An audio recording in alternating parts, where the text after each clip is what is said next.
खून से खेलेंगे होली अगर वतन मुश्किल में है, सरफरोशी की तमन्ना अब हमारे दिल में है। खतरे में पड़ गई अगर फिर से ये आज़ादी, तो अब कमी दुश्मन में नहीं बल्कि हमारे दिल में है। जी हाँ, बिल्कुल सही सुना आपने। जिस आज़ादी को पाने के लिए हमारे स्वतंत्रता सेनानी खून की होली खेल गए, फांसी के फंदे पर झूल गए, वो अगर अब खो गई तो कमी दुश्मन की बिल्कुल नहीं होगी बल्कि हमारी होगी। अपनी बात को आगे बढ़ाऊं इसके पहले इस सभा में उपस्थित आदरणीय प्रधानाचार्य महोदया, समस्त सम्मानित शिक्षिकागण और मेरी प्यारी बहनों, आप सभी को सादर प्रणाम।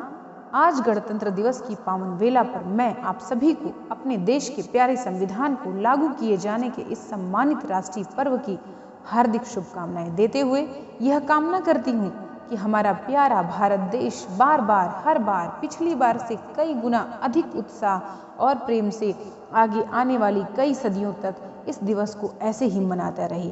चलो आज फिर से वो नज़ारा याद कर लें, चलो आज फिर से वो नज़ारा याद कर लें, शहीदों के दिल में थी जो वो ज्वाला याद कर लें, जिसमें बहकर आज़ादी पहुंची थी किनारे पर। देशभक्ति के खून की वो धारा याद कर लें, देशभक्ति के खून की वो धारा याद कर लें। दोस्तों, आज़ादी मात्र एक शब्द नहीं बल्कि वो भाव है जो हमारे जीते जागते शरीर को इंसान बनाता है। काल्पनिक ही सही, पर आप अगर कभी शॉपिंग करने गए और किसी लिफ्ट में फंस गए, पता होता है कि लिफ्टमैन आएगा और हमें लिफ्ट से निकाल लेगा, पर थोड़ी देर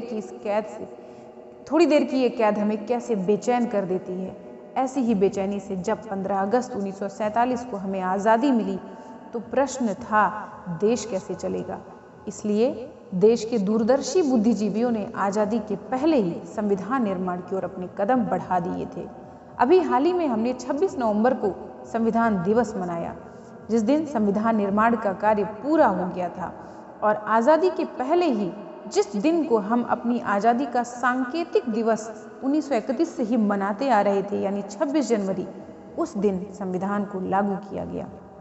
दोस्तों, कहते हैं ना कि असली आज़ादी वही है जिसमें कुछ बंधन भी साथ साथ लगे हों। अगर किसी इंसान को पूरी तरह से बिना किसी बंधन के आज़ाद छोड़ दिया जाए तो उसके और एक जंगली भैंसे में कोई अंतर नहीं रह जाएगा। इसलिए आज़ादी हो और सबके लिए हो तो कुछ कानूनों का होना ज़रूरी होता है। इन्हीं कानूनों को जब एक जगह इकट्ठा कर दिया जाता है तो उसे हम संविधान कहते हैं। और यही संविधान लागू हुआ था आज के दिन, यानी 26 जनवरी 1950 को। ये वही दिन है जो हमारे ऊपर सही बंधन लगाता है और हमें आज़ादी के सही मायनों को समझाता है। ये बंधन नहीं, बाधा नहीं, ये बंधन नहीं, बाधा नहीं, बाधा को बाधित करता है। ये संविधान है, ये विधान है, ये संविधान है, ये विधान है। तुमको भी, मुझको भी, सबको ये शासित करता है। हमारे लिए गर्व का विषय है कि दुनिया के सबसे बड़े संविधानों में से एक है हमारे भारत का संविधान, हमारा संविधान। दोस्तों, बड़ी मेहनत लगती है अपना एक छोटा सा मकान बनाने में, एक छोटा सा घर बनाने में, जिसमें हम और हमारा छोटा सा परिवार खुशी खुशी रह सके। फिर ये तो देश है, सबका घर है।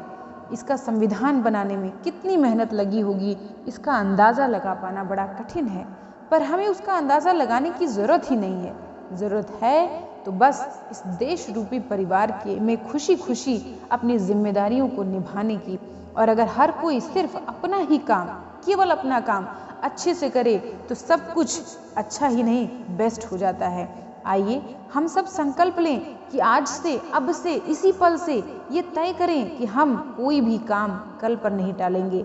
जीवन के जिस दौर में होंगे उस दौर में खुद को मिले काम को सुंदर से सुंदरतम तक ले जाएंगे। और तब जाकर हमारा देश, हमारा जीवन कितना सुंदर हो जाएगा, इसकी आप कल्पना भी नहीं कर सकते। और अंत में गणतंत्र दिवस की शुभकामनाओं के साथ ही इन पंक्तियों के साथ मैं अपनी वाणी को विराम दूंगी।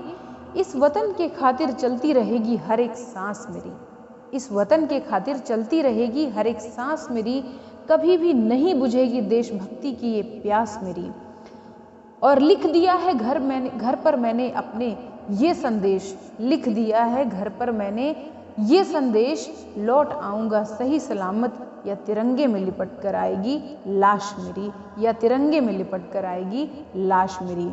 गणतंत्र दिवस की आप सभी को हार्दिक शुभकामनाएं। जय हिंद, जय भारत।